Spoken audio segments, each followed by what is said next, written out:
He was a man who rose from poverty to build an empire worth billions. A man loved by some, feared by many, and hunted by governments around the world. Pablo Escobar, the king of cocaine, the world's most infamous drug lord, and the architect of a criminal legacy that still haunts Colombia. Cut to his quote. "Everyone has a price. The important thing is to find out what it is." But who was Pablo Escobar? A Robin Hood figure or a ruthless killer? This is the story of the man who shook the world. Born in 1949 in a poor neighborhood of Medellín, Pablo Emilio Escobar Gaviria dreamed of escaping poverty by any means necessary. From stealing tombstones to smuggling contraband, Escobar was building his empire long before cocaine entered the picture. By the 1970s, Escobar saw an opportunity: the growing demand for cocaine in the United States. What started as small shipments turned into an industrial operation.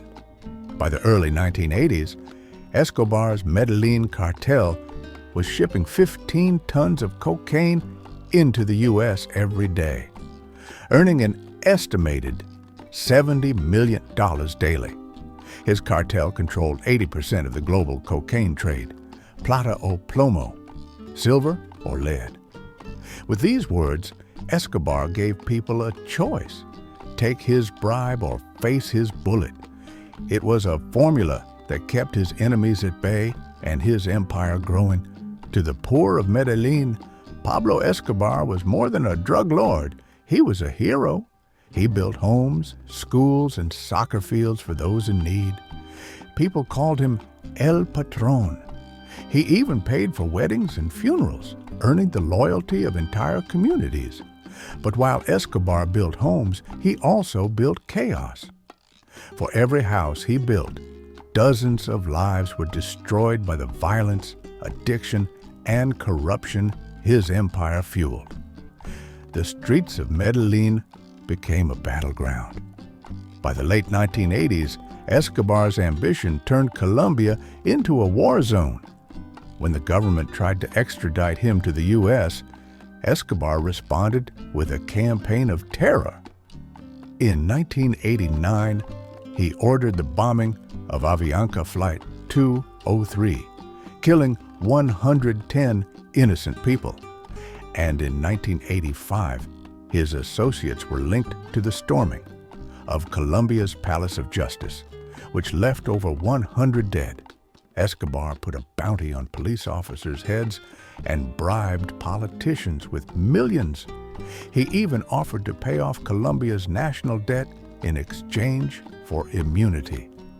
For a brief moment, Escobar tried to enter politics, becoming a congressman in the 1980s. But his criminal empire couldn't be hidden, and his political ambitions were crushed. By the 1990s, Escobar's enemies were closing in. The U.S. DEA, Colombian forces, and rival cartels formed a deadly alliance to hunt him down. After escaping his self-built prison, La Catedral, Escobar spent his final years hiding in safe houses. His once mighty empire crumbled. On December 2nd, 1993, Escobar was tracked down and killed on a rooftop in Medellín. The king of cocaine was dead, but his legacy was far from over. Pablo Escobar's story is one of contradictions. He was a man who rose from poverty to unimaginable wealth, who gave to the poor but brought untold suffering to millions. Cut to his infamous quote, "Sometimes I am God. If I say a man dies, he dies that same day." His empire may be gone, but the scars it left on Colombia and the world remain. So was Escobar a Robin Hood or a ruthless villain? Let us know what you think in the comments. And don't forget to subscribe for more stories from history's dark side.